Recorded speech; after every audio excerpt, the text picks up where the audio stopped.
All right, welcome to our deep dive on rosacea. If you're a pharmacy grad gearing up for that PEBC MCQ exam, you're in the right place. We're going to break down everything you absolutely need to know. So here's the plan. We're kicking things off with diagnosis and classification. Then we'll get into the goals and general management. After that, it's all about the pharmacotherapy for skin symptoms, how to handle ocular and phymotypes, what to do in special populations, and we'll wrap it all up with some really key therapeutic and counseling tips. Okay, let's start with the big picture. About 5% of people worldwide have rosacea. So what does that mean for you? It means you are absolutely going to see this in your practice. It's a really common condition, which makes it a super high-yield topic for your exams and, of course, for your career. Now, one of the very first challenges you'll face is telling the difference between rosacea and adult acne. They can look pretty similar. Getting this right is a huge first step, and trust me, it's a classic exam question. So we're going to dig into exactly how to tell them apart. All right, Section 1, Diagnosis and Classification. Let's start by building a really solid foundation here. If you get this part right, all the treatment decisions that follow just fall into place logically. It makes everything else so much easier. So, what exactly is rosacea? Let's break down this definition. A few keywords really stand out. First, it's chronic. That tells us right away it's something we manage long-term, not cure. It's also inflammatory and vascular, and that's the key to understanding the redness and the bumps. And finally, notice where it happens, the central face. Okay, this is super important. We now use a phenotype-based approach for diagnosis. What does that mean? It means you don't need a whole laundry list of symptoms anymore. Just one of those diagnostic features, like that persistent redness on the central face, is enough to make the call. If you don't have one of those, then two or more of the major features will get you the diagnosis. And here's a perfect visual of what we're talking about. On the left, you've got papulopustular rosacea. See those inflammatory bumps and pimple-like lesions? Then on the right, that's erythematotelangiectatic rosacea. That's the one defined by that persistent redness and those tiny, visible blood vessels. Now, let's look at two other major types you absolutely have to recognize. On the left, that's ocular rosacea, involvement of the eyes. This is incredibly common, and sometimes it's actually the very first sign, even before the skin changes. And on the right, that's rhinophyma. This is a more severe phymatose change, where the skin on the nose thickens and gets kind of bulbous. A massive part of managing rosacea is all about patient education, specifically on triggers. Seriously, identifying and avoiding these is the foundation of any treatment plan. You'll be counseling patients on all the usual suspects: sunlight, heat, spicy foods, alcohol. But also don't forget certain meds, right? Things like vasodilators, calcium channel blockers, or even niacin can cause a flare-up. Pay attention here, because for your exam, this slide is pure gold. You have to be able to tell rosacea apart from these other conditions. And the number one key differentiator, especially when you're thinking about acne vulgaris, is this: rosacea has no comedones, no blackheads, no whiteheads. If you see comedones, your brain should immediately scream acne, not rosacea. It's that simple. All right, Section 2. So we've nailed the diagnosis. Now what? Now we build our strategy. We're going to start by setting clear goals for therapy, and then talk about the general management, the non-drug stuff that forms the foundation of care for literally every single patient. When we talk about goals, it's way more than just clearing up some red spots. It's a whole package deal. We want to help patients understand their triggers, get a handle on any eye symptoms, reduce the redness and bumps for sure, but also, and this is huge, improve their quality of life. And of course, we want to cut down on how often and how bad future flare-ups are. Take a look at this treatment algorithm. What's the very first thing you see? Right at the top, before we even think about a prescription, it says General Measures. This is the universal first step for everyone. It's the base of the pyramid that all other treatments are built on. So what are these general measures or foundational steps? Think of them as 4 pillars of care. Number 1, avoid your triggers. We just talked about that.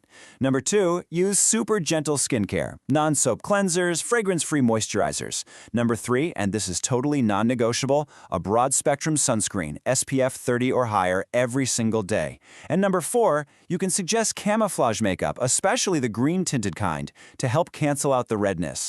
Okay, Section 3. Now we're getting into the real meat of it, the pharmacotherapy. This is your pharmacist's toolkit for dealing with the skin symptoms of rosacea.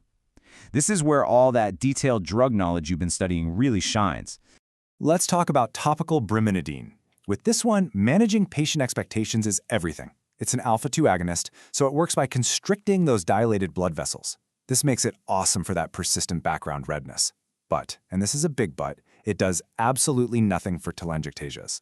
You know, those little visible spider veins? Brimonidine won't touch them. For that, your patient is looking at laser or light therapy. And here's a super important counseling point you have to give. You have to warn patients about rebound erythema. What happens is, after the drug wears off, usually in about 12 hours, the redness can come roaring back, sometimes even worse than it was to begin with. They need to be prepared for that possibility. For those inflammatory papules and pustules, we have a very clear step-by-step plan. Step 1, we always start with a first-line topical, like metronidazole, azelaic acid, or ivermectin. If after a good try, say 8 to 12 weeks, the response isn't great, then we move to step 2, add an oral antibiotic. And for those really tough treatment-resistant cases, that's when we hit step 3, refer to a derm for low-dose isotretinoin.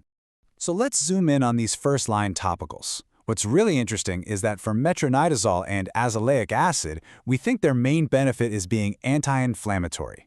Ivermectin is a bit different. It's thought to be immunomodulatory, and it also kills Demodex mites, which might play a role.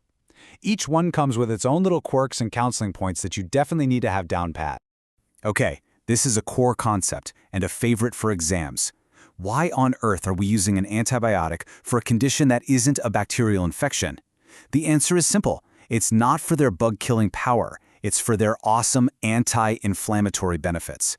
We even use them at doses so low they don't kill bacteria. You have to understand this principle.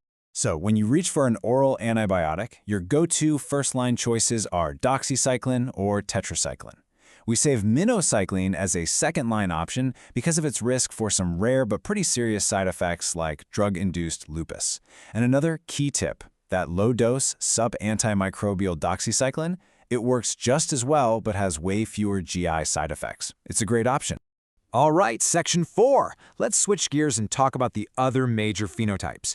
We're going to cover the super common one, ocular rosacea, and the less common but potentially more disfiguring one, the phymatous changes. Just let this number sink in for a second. More than 50%. Over half of all people with rosacea have some kind of eye involvement. It could be anything from mild dryness to more severe stuff like blepharitis. And get this, sometimes the eye problems show up even before the skin does.